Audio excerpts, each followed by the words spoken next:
Hello, welcome to Satsang. Let's begin with meditation.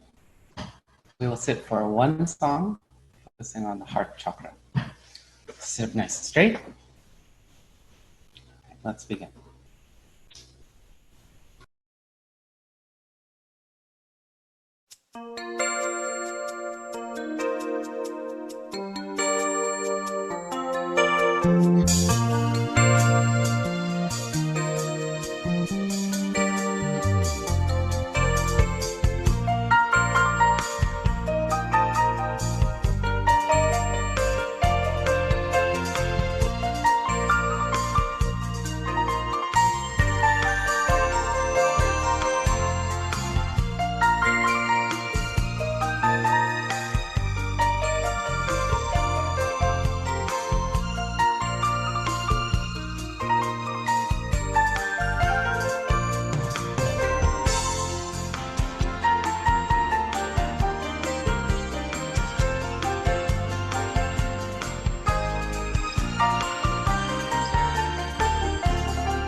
So today I'd like to conclude the teachings on the sixth point of Lojong, which is the commitments of mind training.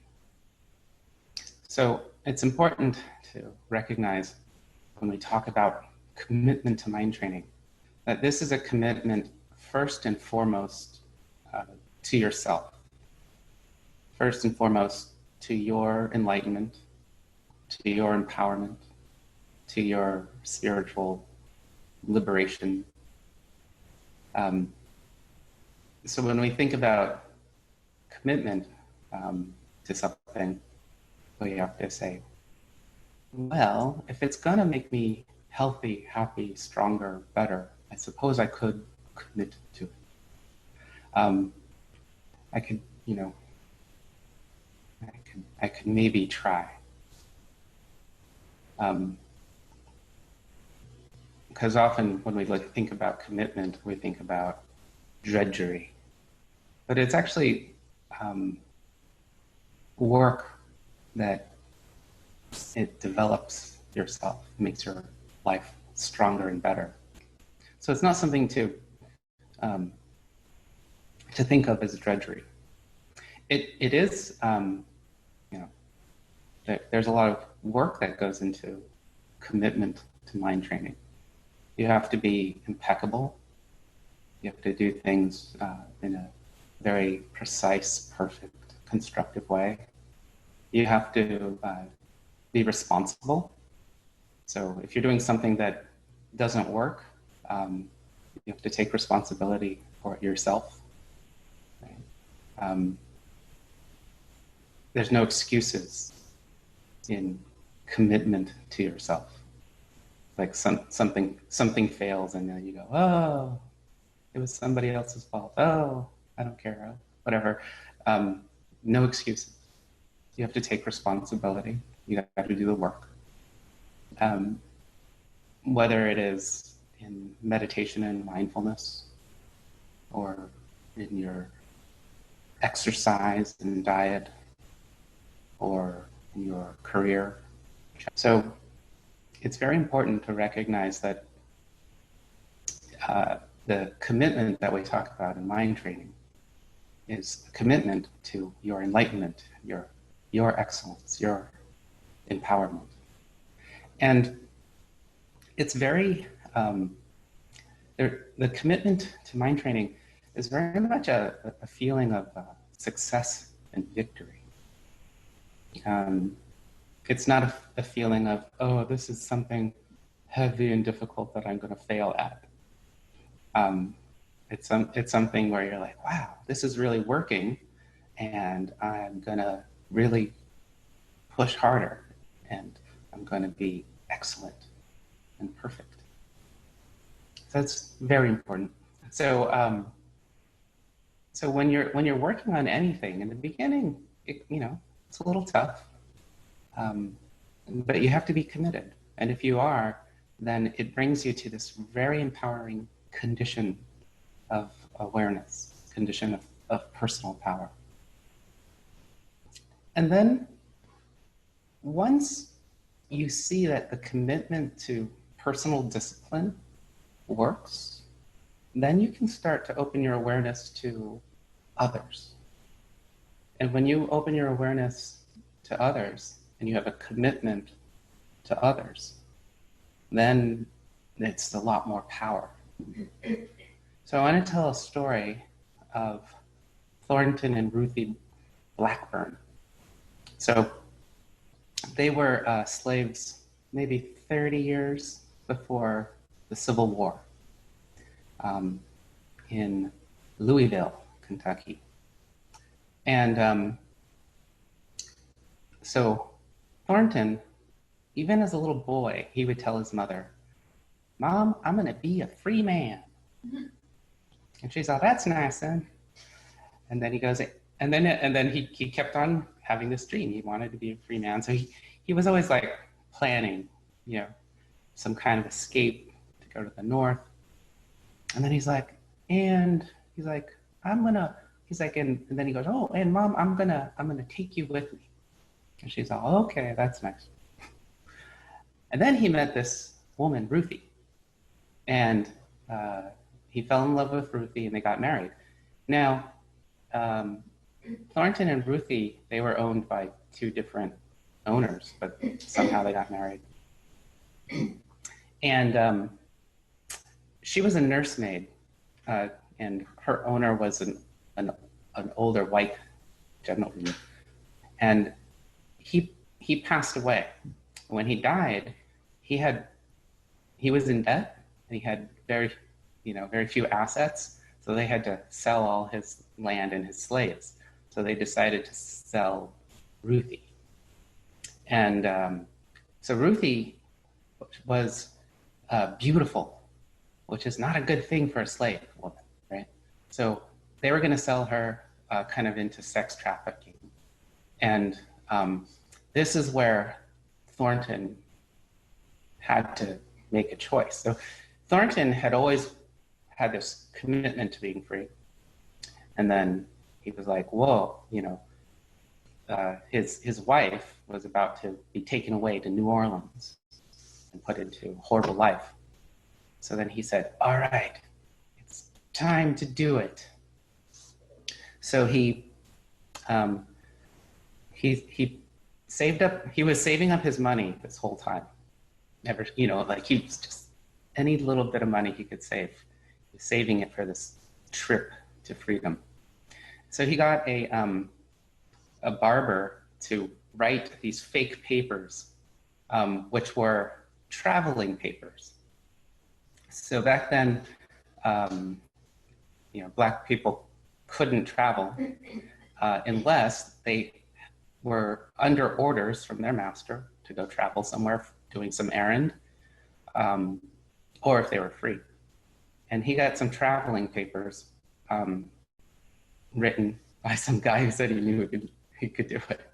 So he got these counterfeit papers, and he only had enough for him and Ruthie. And Ruthie was the one who was, under, a time limit. So one day they put on their Sunday best. They had these nice clothes that they would wear to church, and they got their counterfeit papers, and they left. And they traveled by coach, crossed a river, and then they got on this ferry boat that would take them way up the river to the north. So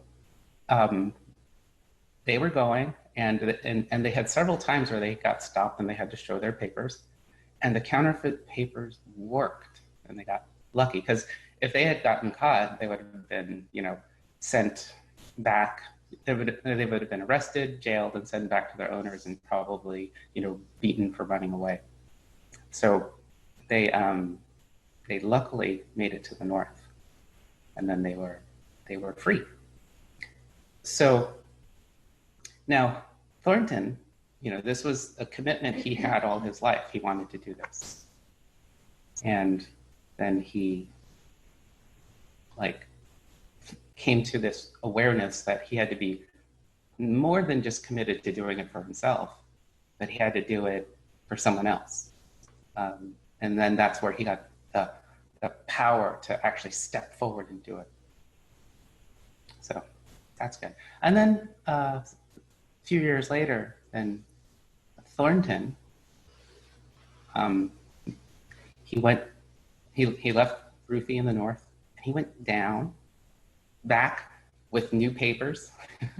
And then he got papers for his mother, and then he got her and did the same thing. Very dangerous to do this kind of thing. So he a few years later, when he saved up some money, he was able to extricate his mother out of slavery. And again, it's like he did something very, very risky, very difficult, but he did it because he had commitment not only to his freedom, but to the freedom of his wife, and then the freedom of his mother. So it's very powerful. But more on Thornton later. So Thornton had a commitment, and that's where he acted from. You don't try to run away if you think you might get caught. As a slave, getting caught is really, really bad. You get hurt really bad, if not killed. So when you're a slave and you want to get away, and you think, oh, I'll try, maybe I'll get caught. How bad could it be? It could be pretty bad. So it's important to, when you make a commitment, to really take it very seriously. It's a very important commitment of honor, and to do things that are not in kind of wishy-washy ways. So you have to be a committer and not a trier. A trier is someone who just tries and there's no consequence and they don't care, but there is a consequence. It's an inner consequence when you are just trying and wishy-washy about everything, then you don't succeed at anything. If everything is just trivial to you and you're just trying things and seeing what happens, then you have an unintentional life. You are at the whim of karma, and you don't develop personal power, and you don't direct your spirit to a higher condition. You're just kind of, let's see. So we don't want to be a trier. We don't want to be like that indecisive Buddha. There was this ancient indecisive Buddha, and his mantra was, Just kidding. So,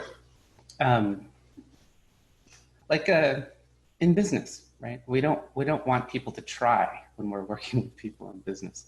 It's like if you're a scuba diver and your regulator breaks, and you bring it into the shop, and then you come back a week later, and they give you an invoice, and they charge you money, but you're like, what did you guys fix? Well, we tried to fix the regulator. And we're like, oh, you tried. It says you tried to fix the regulator. Now, if you're a scuba diver, you breathe out of the regulator. Oh yeah, some of you might not know. A regulator is that thing you stuff in your mouth and breathe from. Has a hose that goes to the tank. And there's a whole bunch of machinery in there. And if that stuff doesn't work, you might not be able to breathe.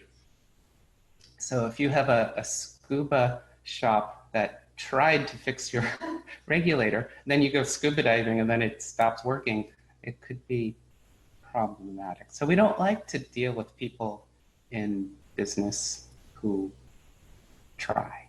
We want people to succeed. So any professionals that we work with, we expect that they have a commitment to what they're doing.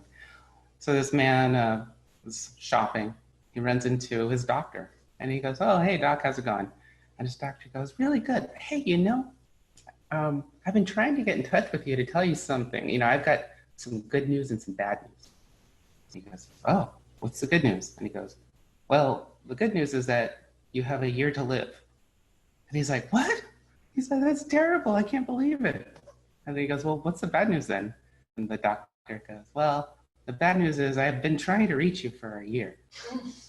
So if the doctor committed, at least I'll tell you on time. He's all, but I bumped into you at the supermarket, so then I decided I'd tell you. And if you don't work with someone who does something good in business, things can get worse, right?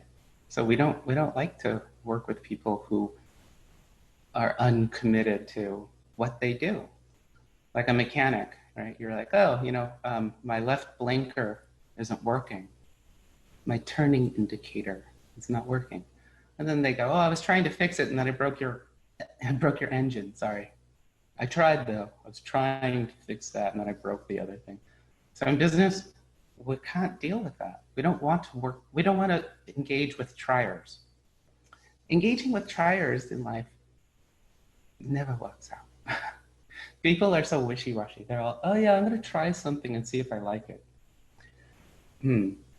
It's like saying, yeah, I got a job working on a ferry, going across a lake and back, and then I tried swimming lessons, but I didn't like it. Maybe you better do swimming lessons anyway. It's like if your job has a kind of thing, or if like you're a flight attendant, right? I tried flying lessons, but I didn't like it. Just kidding. Okay, so it's very important that when we look at the things in our lives, what's important, whether we like it or not, we have to recognize what is important, and we have to be impeccable, and we have to do it. We have to do what's strong and what's positive and uplifting for us. Like Ben and Jerry. So Ben and Jerry is a famous ice cream brand in America. And they make good ice cream, really good. Now, Ben and Jerry met, I think, in Vermont when they were in high school. And they were good friends. And then they decided to, that they eventually wanted to go into business together. And they were like, okay, what should we do? And the first thing they wanted to do was make bagels. And they were all, no. Maybe not bagels. How about ice cream? Yeah, okay, ice cream. Now, they knew nothing about making bagels or ice cream. So they took like a community college class on making ice cream, right? So it's not like they had like mom's original ice cream recipe or something like that that was really good that they were just going to start selling. They just said, Ben wanted to be a doctor. Jerry was selling pottery that he was making. Then Ben was like, I don't like doing this anymore. And Jerry was like, me neither.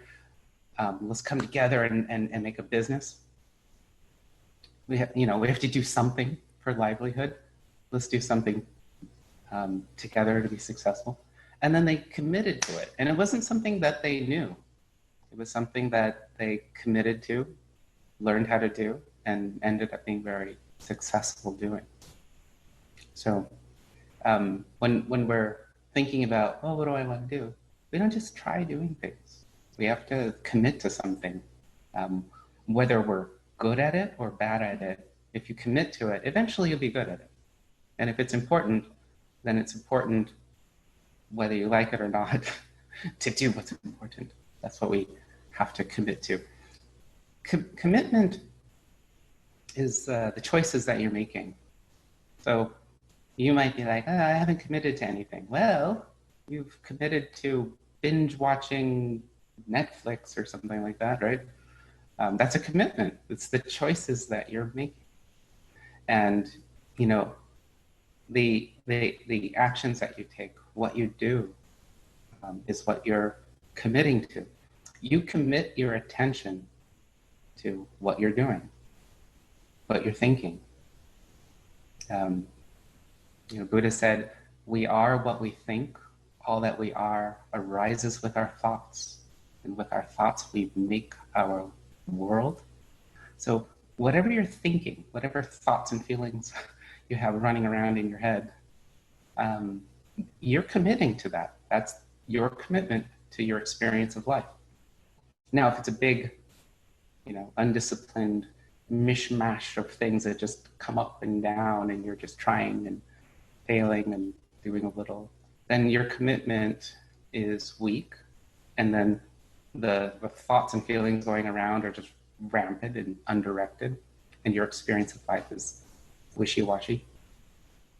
It's like, and people are contradictory. Like, someone will be sitting there going, you know what, I really got to quit smoking. Pull out a cigarette, start smoking it. I got to quit. You're smoking it, but you want to quit. So then once, when I first became a student, there was this other student who was a smoker, and he quit smoking. And I went over to him, and he was like, he had a cigarette, and he's like, you know what, no more. Threw it down. And I said, oh, you quitting smoking? And he said, yep. And I said, yep, I know how hard that is. And he said, oh yeah, did you quit smoking? And I said, nope, I started flossing. It's like a large person saying, I gotta go on a diet while they're eating, unhealthy foods. No, I gotta exercise.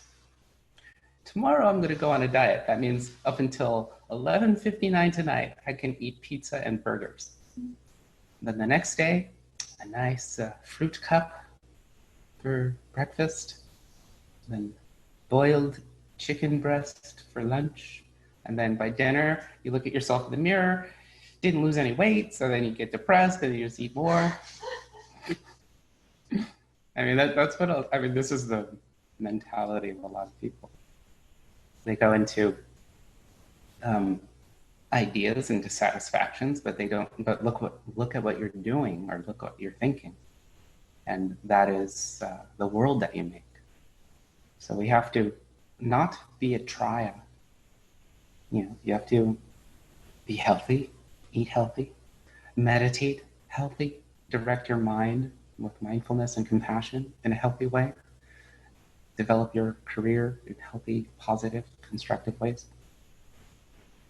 But a lot of people are like, oh, there's just so much stuff out there. What should I do? The world has so much things. What should I choose? What should I commit to? Simply commit to the highest, brightest thing in front of you. If it's not the best thing in the world, it'll get you a step towards it. And then if you get a little stronger, and you say, oh, I can lift this other thing. But you have to start with something. You can't just sit around. You can't just get confused by the things. Actually, because there's so many things, you should get clarity. It reminds me of this one time. One of my Hungarian students came to America, and then at lunchtime, he was like, oh, I'm going to go over to that store, and I'm going to get something to eat. He's like, I want to get like a tuna sandwich. I was like, okay. So he goes, and he comes back like 2 hours later. And I said, hey, what took you so long? He's like, I got so confused. It's like, I walked in there, and he's like, so first I go over to the tuna, and there was a lot of different types of tuna. I didn't know which one to get. There was light tuna, dark tuna, chunk tuna, light, dark, chunk tuna. There was tuna in water, tuna in olive oil. And he was just like, I was just like sitting there reading the different things about tuna. He's like, and then I went over to the bakery section. And he's like, and there was all sorts of bread. He was like, there was like, whole wheat bread, there was white bread, there was butter top bread, there was ciabatta bread, there was, rye bread, all sorts of weird breads. And he was like, and so he was just like going through the bread section going, And then he liked to mix his tuna with butter, I guess, he did.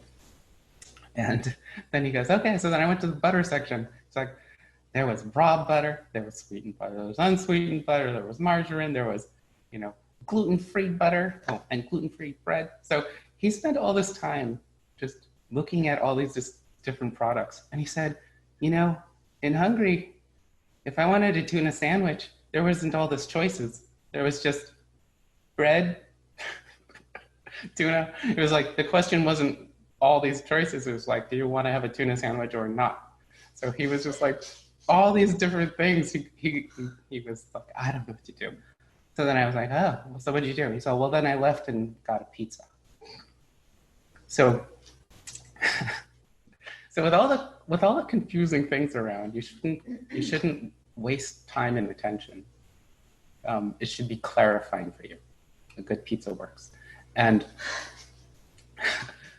if you just sit there like looking at things and not making choices, not committing to something, then you're in what we call the waiting room of life.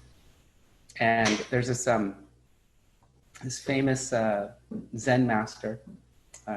He's not alive any longer, but an American Zen master, Theodore Giesel. And he wrote this amazing book, and it talks about the waiting room of life and how to go forth, get unstuck from that bardo. So you should check out his last book that he wrote. It's amazing. It's an amazing book, amazing spiritual book, Theodore Giesel. Yeah, definitely recommend that book. So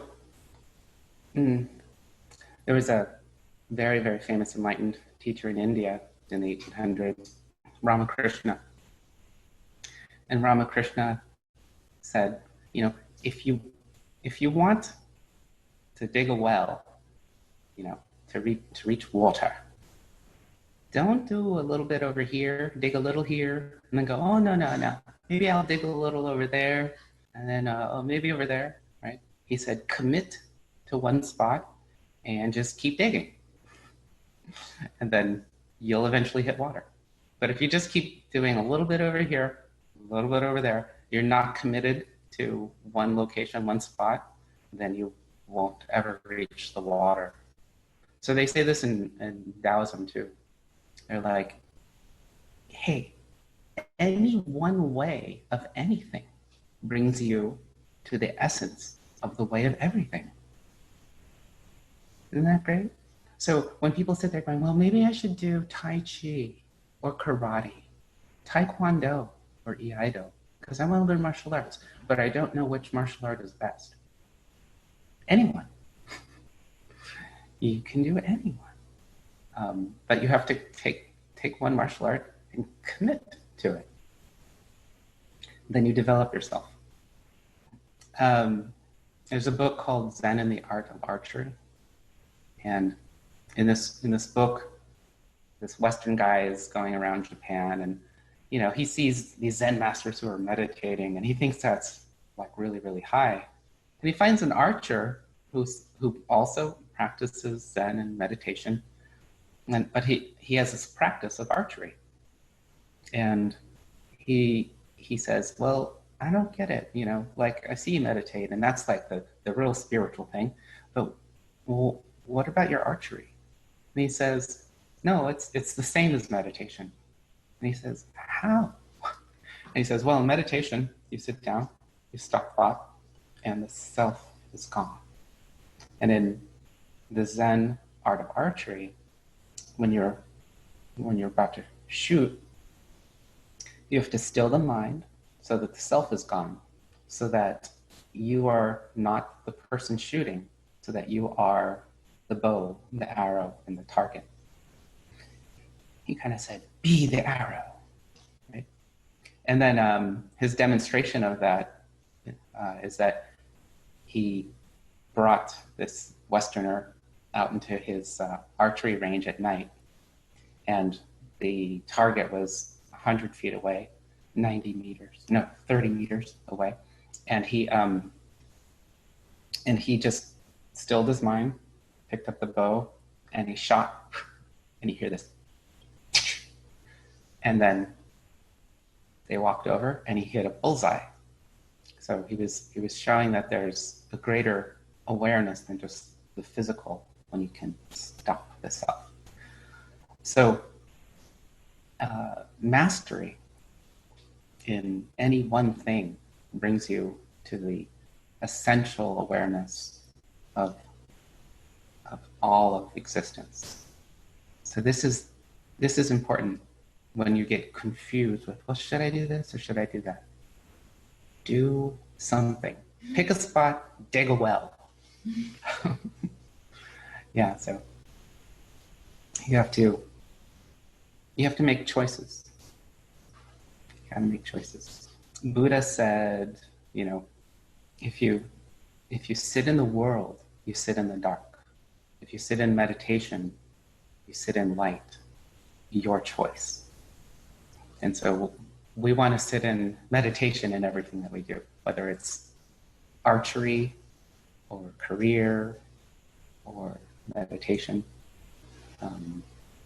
We want to sit in light. So there's a way to illumination in any type of activity. And so when we seek the essence of things in any activity, there's meditation, there's light. And then once you know the way for yourself, then the more powerful thing, you can have a commitment to others that brings a greater power, a greater way.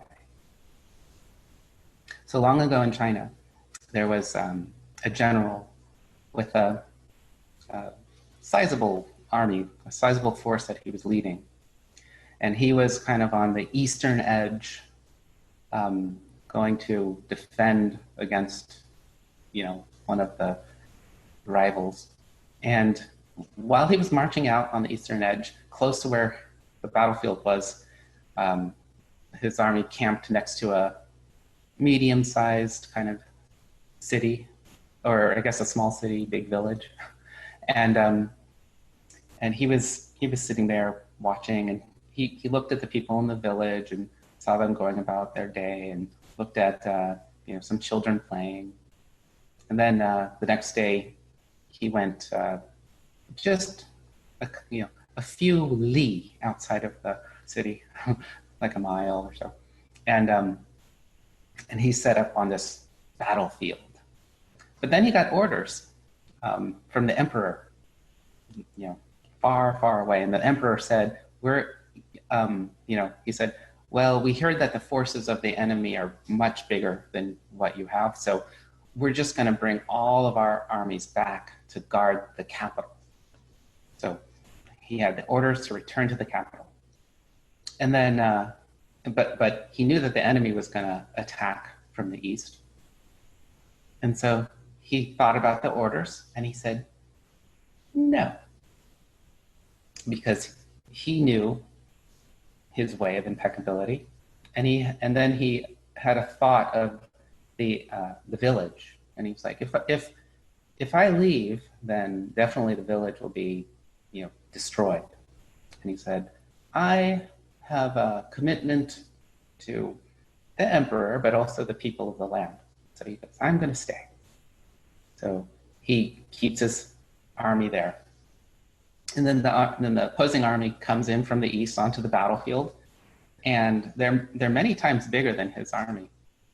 But then the opposing general looks and goes, and he says, if they have a pretty large force like this guarding this small town, this small city, then probably all of their cities are equally guarded, and the capital is probably most heavily guarded. So, even though we can defeat this army, I don't think I'd be able to defeat all the armies. So then the opposing army just retreats even before battle. They don't even try to take advantage.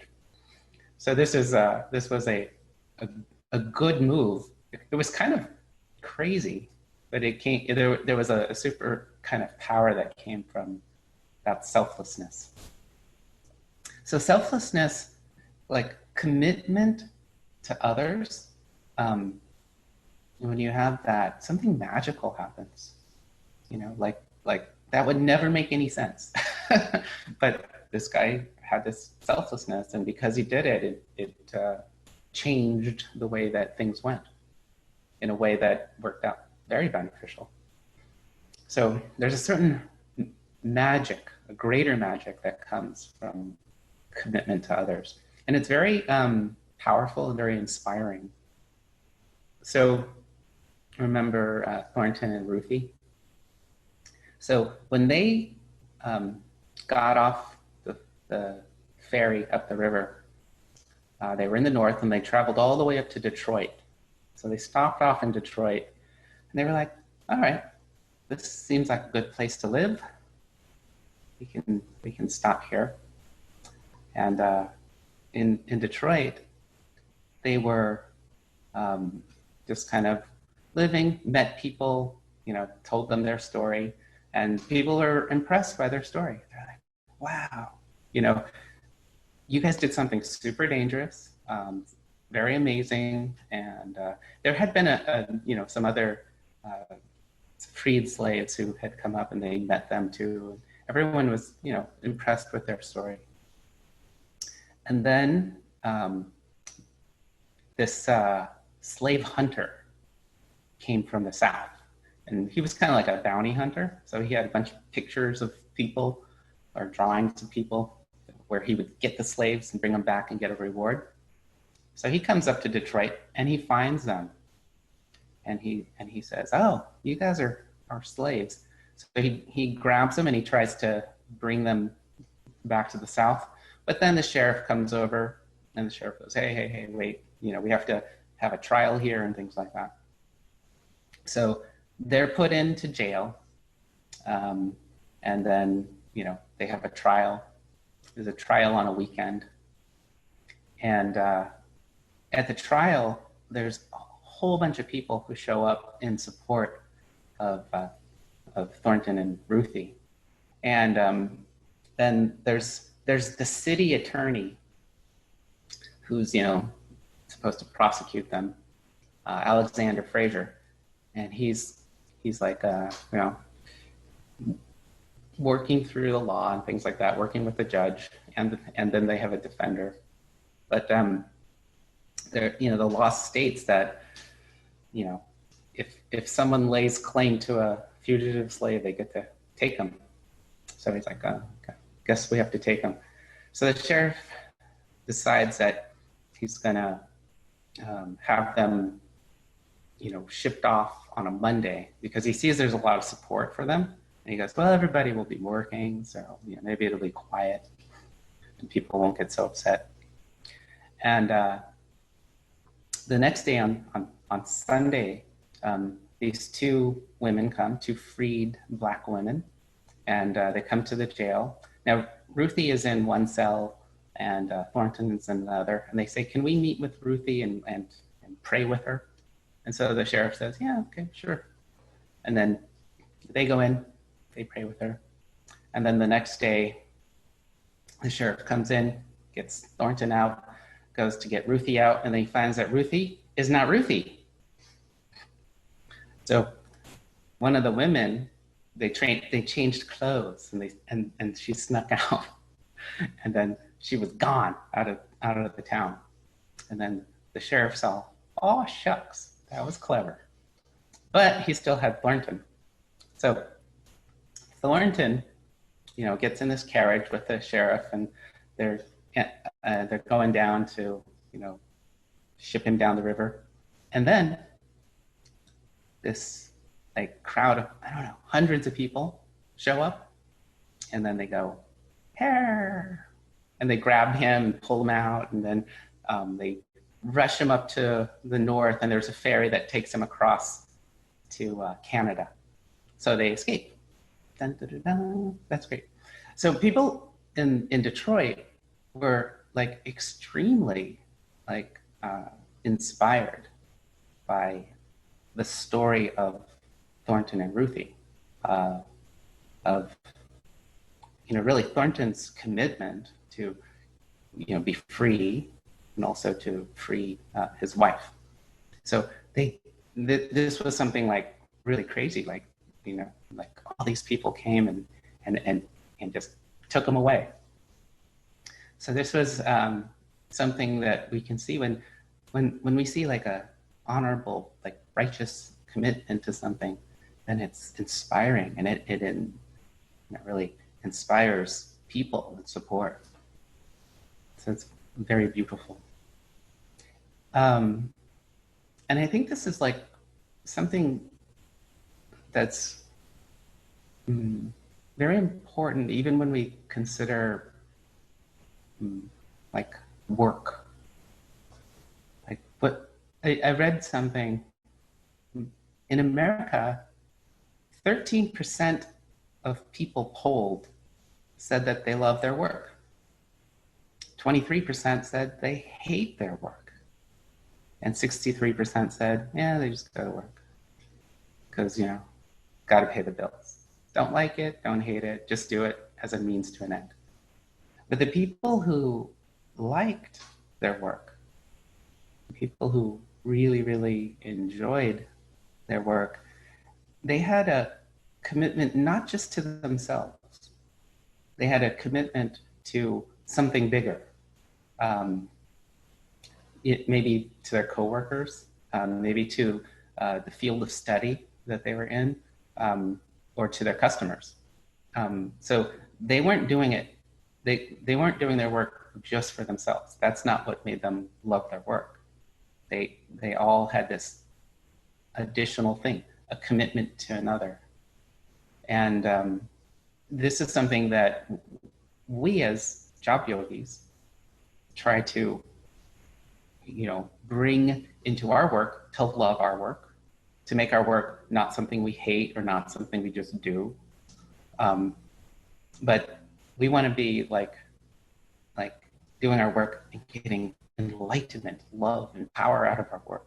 So that's why we do yoga. We have all these observations of mind and spirit in our work. So we have a commitment to our work. It's not just to ourselves. It's a spiritual practice.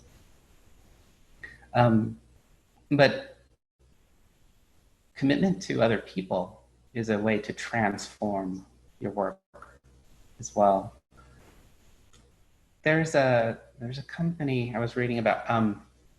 It's called Janco, janitor company, janitorial services.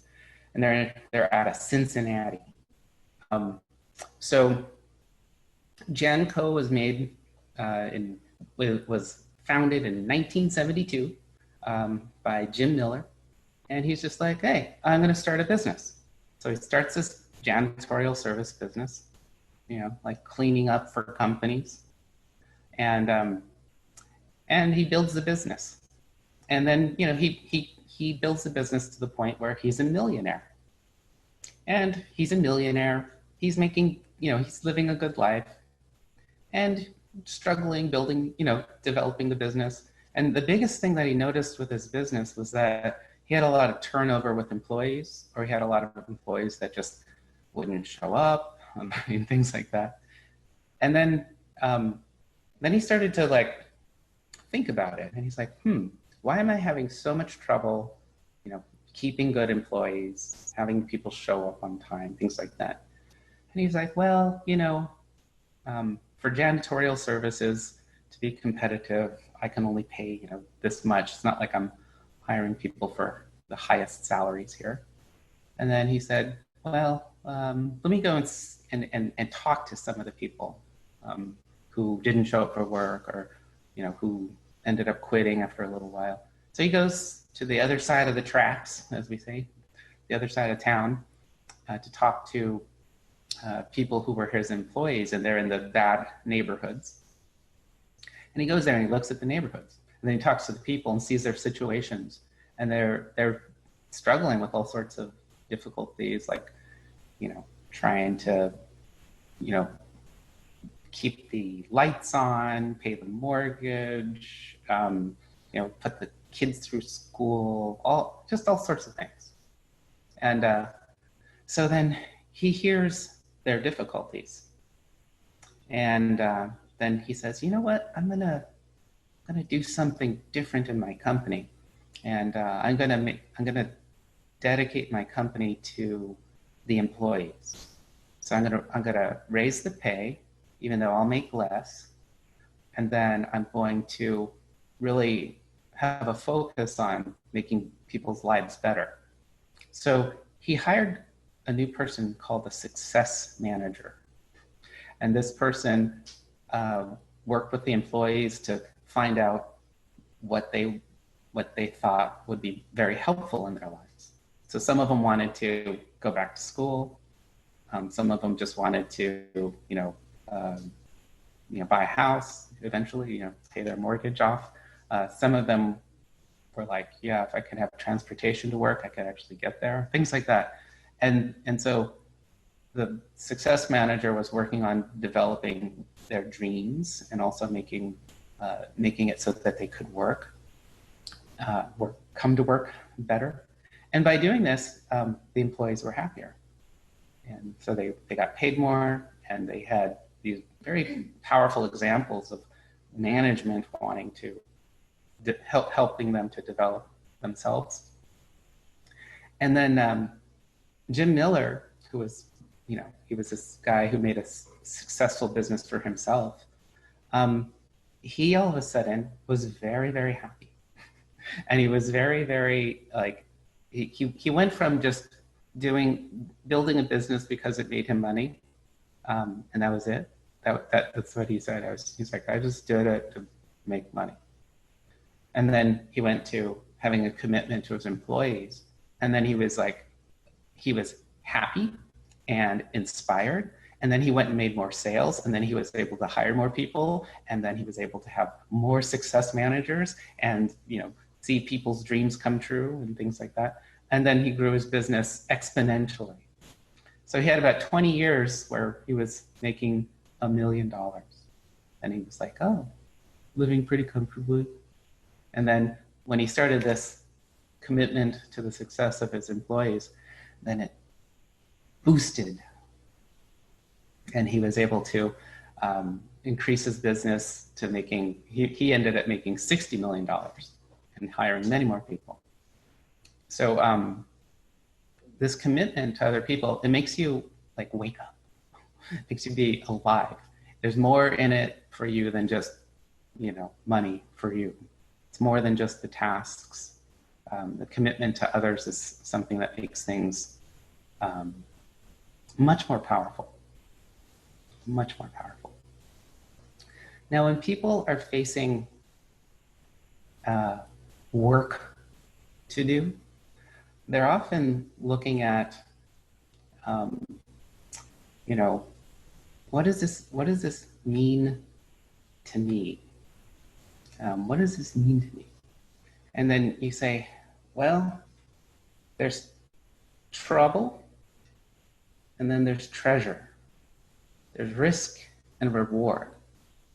And when we're weighing the troubles and treasures, the risks and rewards, we have to really consider kind of the big picture. Because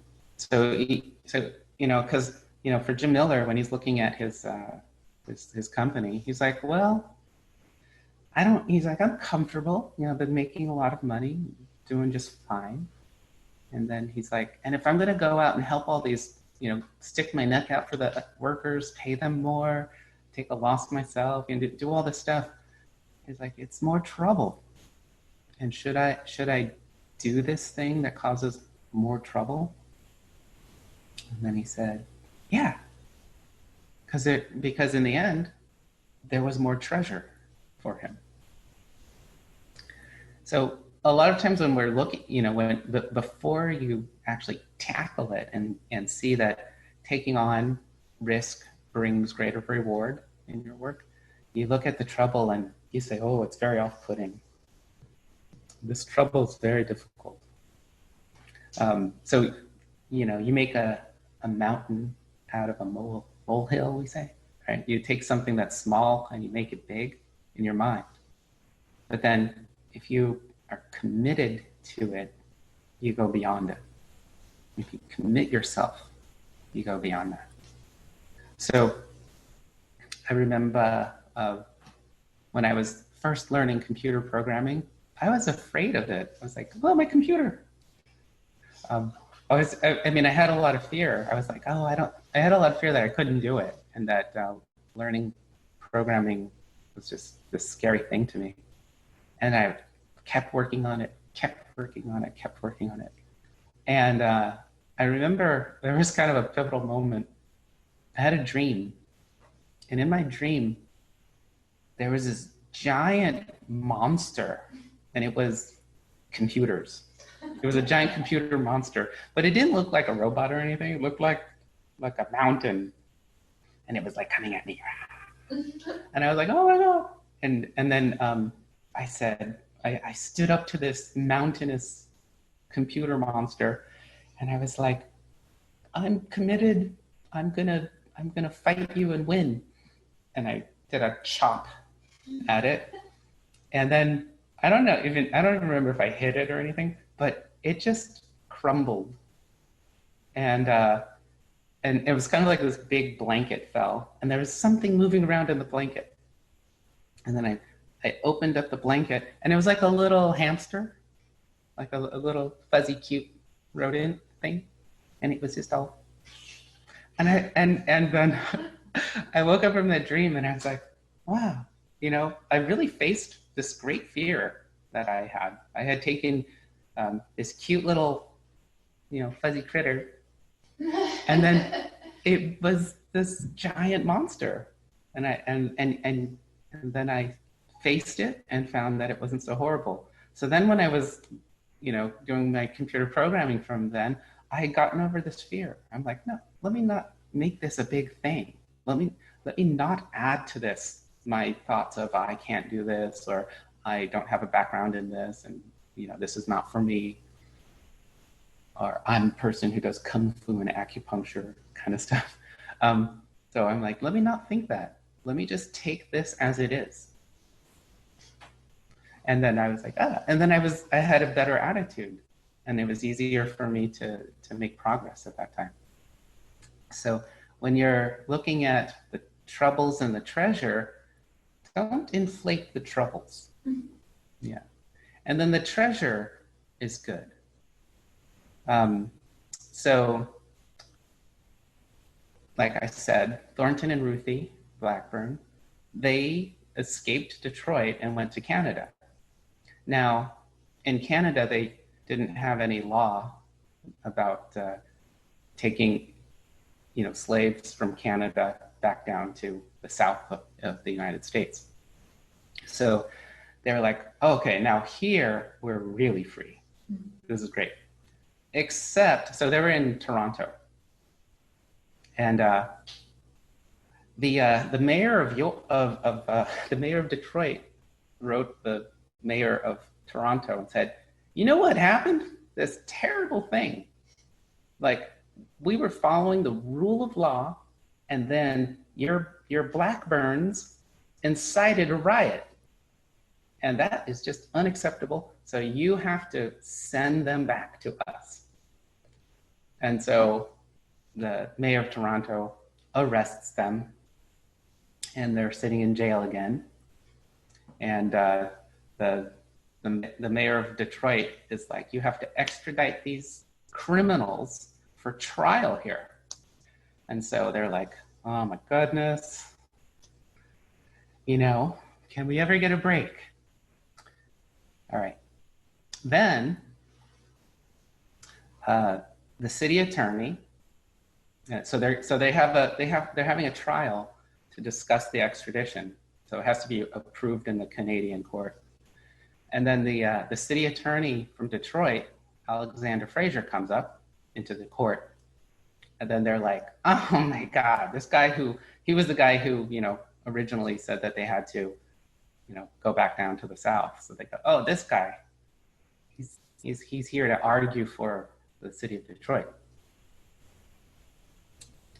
But he wasn't.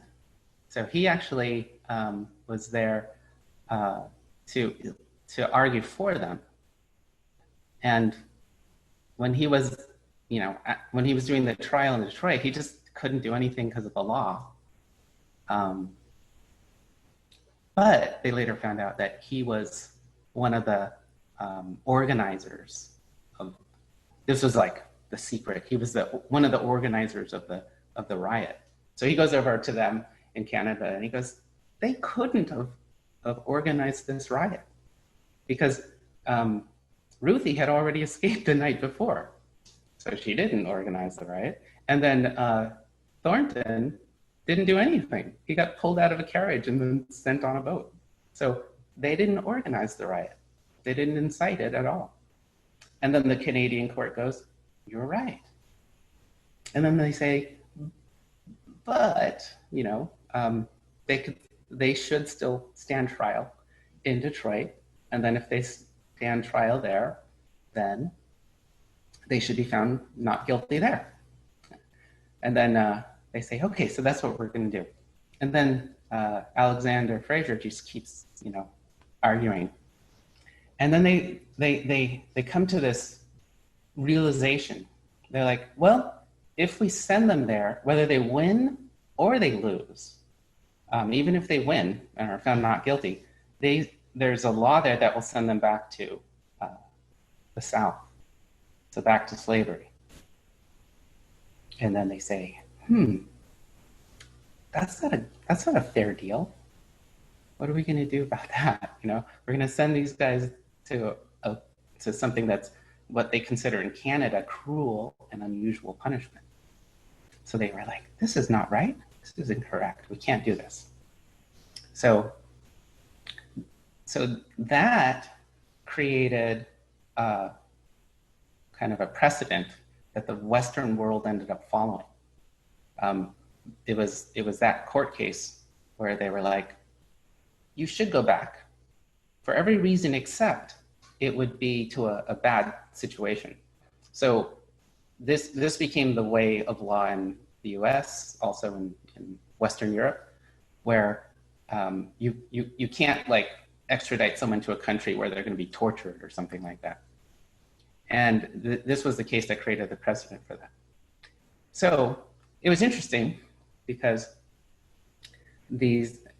when Thornton and Ruthie saw Alexander Fraser come, they thought, oh my goodness, there's that guy. That guy is going to mess us up. But he ended up helping them. And then they ended up having this big amazing, world-changing court case. And so they were freed. So for Alexander, there was a lot of trouble for him, right? He had to go from Detroit up to Toronto. The mayor was against him, and he was under the mayor's jurisdiction. And yet he went and troubled himself because it was the right thing. And then it ended up having a huge, powerful effect throughout the whole world, and a good effect for Thornton and Ruthie. And then Thornton and Ruthie, I guess they were paying it forward. So they were free finally in Toronto and couldn't get brought back to the South. And then Thornton, he was running, a mile to work, where he was working as a busboy at a restaurant. And he was going, the streets were known to be very muddy. He was just like, this is horrible. And only wealthy people had their own carriages. And then he came up with this idea. It was called a taxi. So he saved up his money and he bought a carriage for hire. And then it was, cheap, so you didn't have to buy your own carriage. They had this thing called taxi. And it was, the Uber of the day. And then he started with one, and then he grew the business to be giant. So he created the first taxi business in Toronto. And then he was wealthy, and that's when he went back. So he made a lot of money, and then that's when he went back for his mother. So he had a lot to lose. Then he brought her back to Toronto, and she was free. And then they bought many houses. So when he went back also, he made arrangements, like the Underground Railroad, like arrangements for slaves from Louisville to, here's how they can get up to the north, up to, Detroit and over the ferry. And then he put them up in the houses. So there was also trouble. But the treasure made it all worth it. It's very important. So when you're facing troubles, you also have to realize what is the true treasures involved, and that a lot of treasures are worth a lot of trouble. Yeah, especially in job yoga, when enlightenment is the treasure, it's a good thing. So when they were looking at this Alexander Fraser guy, they're like, this guy is gonna, be a lot of trouble for us. So they were not happy, Thornton and Ruthie, that he was there. They thought that he was like an enemy, sent on behalf of the mayor from Detroit. Turns out he ended up helping them out a lot. And this reminds me of one of the Lojong teachings, which is, do not dwell on perceived faults of others. So when you're working with people, Dharma people in life, we shouldn't judge people as, you caused problem, you are to blame, and we shouldn't see somebody's something negative that we think about someone and call that a fault. We should be seeing opportunity, positivity, and not looking for faults in others, and not looking to blame others. It's very important that we just take responsibility for our mind, and in any situation that we're in, to be positive, constructive, focused, do things that are developmental, have compassion. And even if someone does something that you could say is horrible, maybe it's not.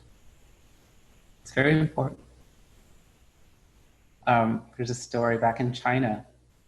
There was a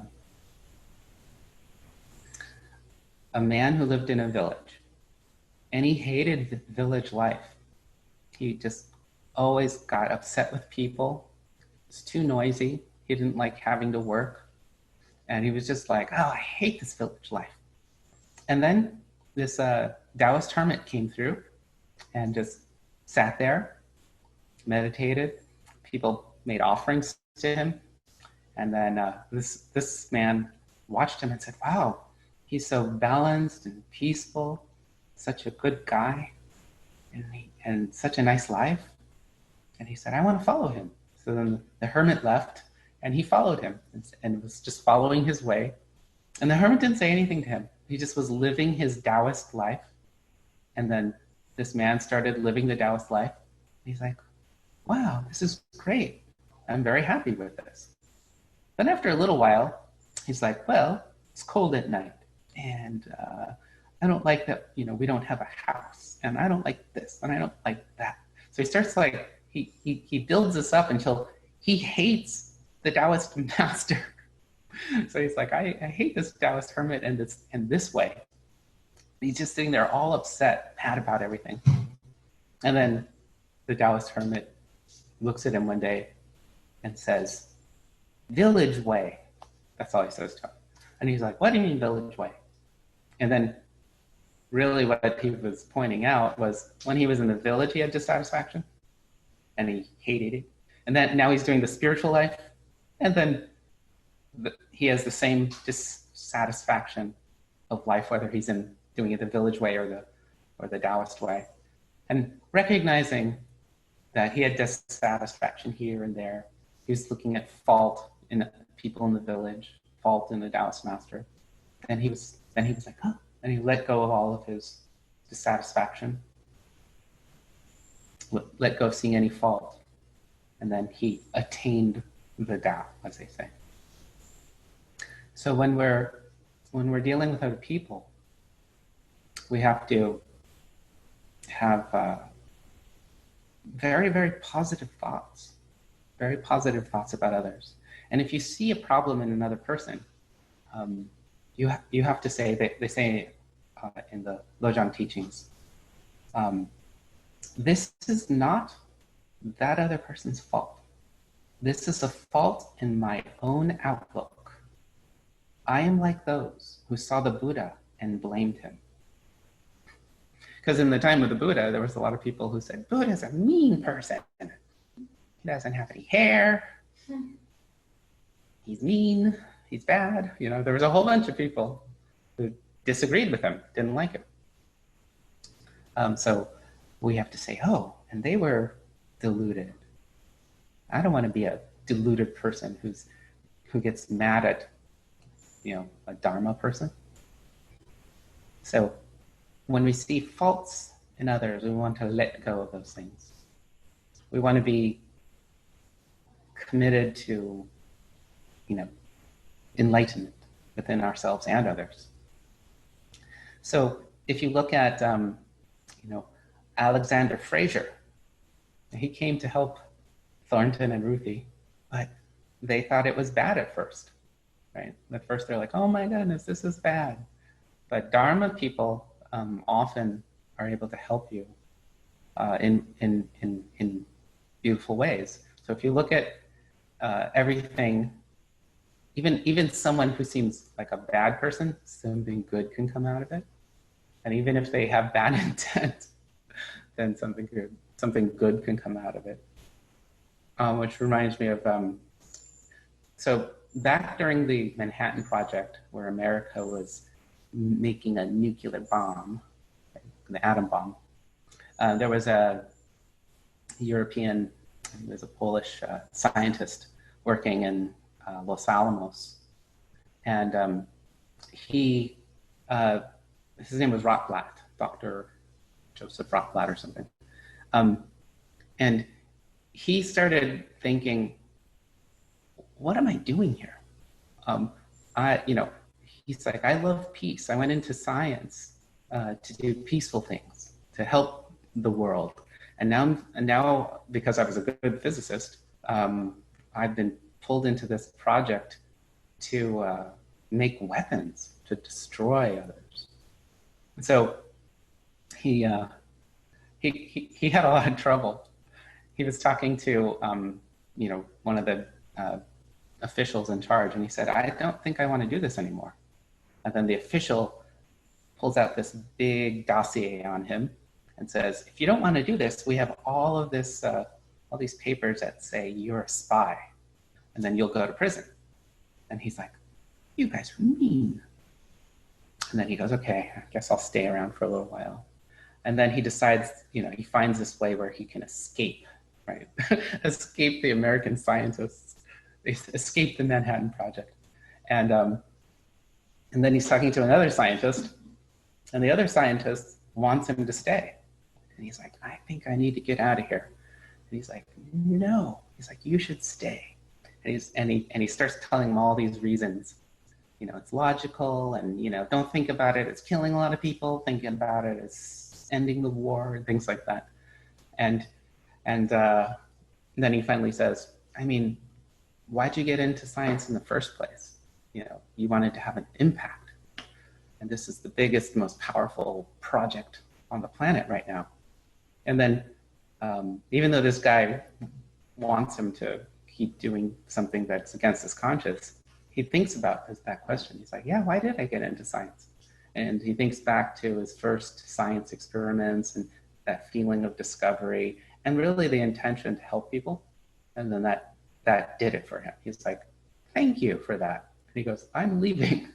And so he dealt with all the espionage charges, and he ended up leaving. Then he goes back to, he went to England, and he started doing medical research. And then he was happy. He didn't have to blow anybody up.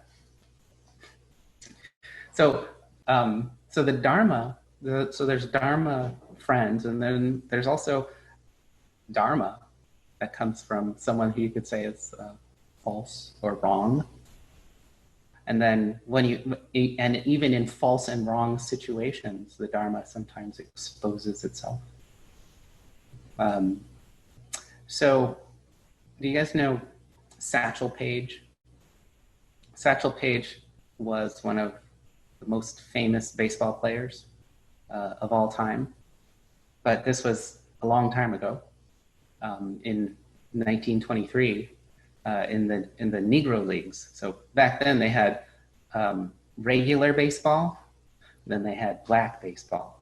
So they had only, if you were a black baseball player, you had to be on the black baseball team. But Satchel Paige was one of the greatest. Now, Satchel Paige, he was a pitcher, and he was actually known to be the best pitcher, better than, the white league as well. But he had to be on the black league because that's what they did back then, separated them. And he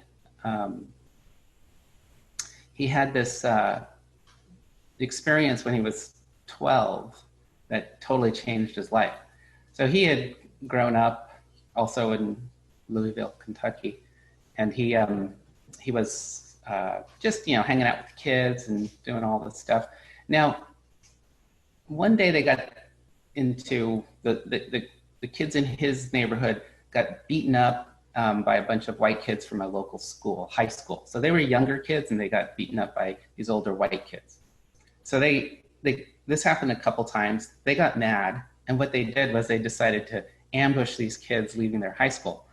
So these kids are coming out of their high school, and they were far away, but they threw rocks. Throwing rocks. And then Satchel Paige threw a rock, hit a kid in the head, and hurt him. And then he got, they got in trouble, found out that Satchel Paige was the one who, hurt the kid. So he got sent away to a juvenile detention facility for 5 years. And at that facility, he was basically, in jail and going through education over there. But there he had this this mentor who was very, very constructive. His name was, he was a Reverend Moses Davis. And Reverend Davis, when he came in, he said to Satchel Paige, he said, "I'm going to teach you," took a rock. He said, "I'm going to teach you how to put this down." And then he picked up a baseball and and I'm going to teach you how to throw this. So he took the kids and he created a baseball team with them. And then for 5 years, they did baseball, baseball, baseball. And that's where he discovered not only did he have a good throwing arm for attacking people with rocks, but he had a good throwing arm for pitching. And so, voila, he went into a bad situation, right? And he found in working with someone in that person was a mentor to help develop his personal power. So this is what we do. This is what we do. We have to sometimes deal with difficult things, hardships that come out of life, and we can find the Dharma in those things. So even if something seems like a bad situation, there can be a positive experience in it. And my last story is of a teacher. So there was a teacher of sword, and he had this very powerful technique to take a Chinese broadsword, straight sword, and he had this power of kind of just shaking the end of the sword. And when he shook the end of the sword, it would make any enemy before him fall down. Okay, so there was a Buddhist monk who, towards the end of the Shaolin era, at some point, the Shaolin temple had become corrupt. So the Shaolin monk who had learned all this Shaolin kung fu, he thought that the Shaolin monks were too much into physical awareness and that they had lost the way of Zen. So he wasn't spiritually satisfied. So he decided he would just be a good martial artist. And he went to this other teacher who just had a power in this sword. So he said, I need to learn this sword power from you. And he went to learn it, just martial arts. And he was dedicated, focused, and learning this sword technique. In learning it, he learned basically Zen. He learned how to still his mind, and by stilling his mind, he was able to move the end of the sword. That was the big power that he was there for. But to learn to do that power, he had to learn to stop, still his mind. And then what he had a dissatisfaction for in spirituality, leaving spirituality, he found just in doing martial arts, spirituality. So he found Zen in the end. So this teaching, this Lojong teaching of not dwelling on the perceived faults of others is very important. Even when you see something that looks like it's bad, there's a way to interface with it that is enlightening. Even when you get in a bad situation, there's ways of empowerment. Even when you're dejected, you can be, you can find a way to that spiritual liberation that you're seeking. So it all comes through a commitment to yourself in your work, commitment to others, and also it comes from in any situation and working with anybody, if they're great and wonderful, or if they're giving you a hard time, if it's a good situation, a difficult situation, you should see the enlightenment in that and be committed to success, empowerment, and liberation in all ways. Excellent. Thank you. So we're going to do one last meditation. This is going to be a focus on the third eye. This will be the final transmission of the commitments of mind training. So sit up nice and straight, and let's begin.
All right, very nice. So we have completed the 6th point of mind training. And we're going to go on probably, I think, next week to the 7th point of mind training. So we're nearing the end of the principal teachings of Bodhisattva. And then we'll have additional teachings on Bodhisattva. So there's a book that you can get that really covers these teachings. It's called The Great Pathway of Awakening. And we'll send you an Amazon link or whatever. So there's many different books on the 7 points of mind training, Lojong books. But this is the translation that I like the best. So I've read, like probably a dozen translations, and this one has some spirit. So you can get this book, you should read it. You'll find that all of these teachings are very familiar, but by habituating yourself and reading it, you have a stronger first attention and a stronger capability of bringing Bodhisattva out. All right, everyone. Thank you very much.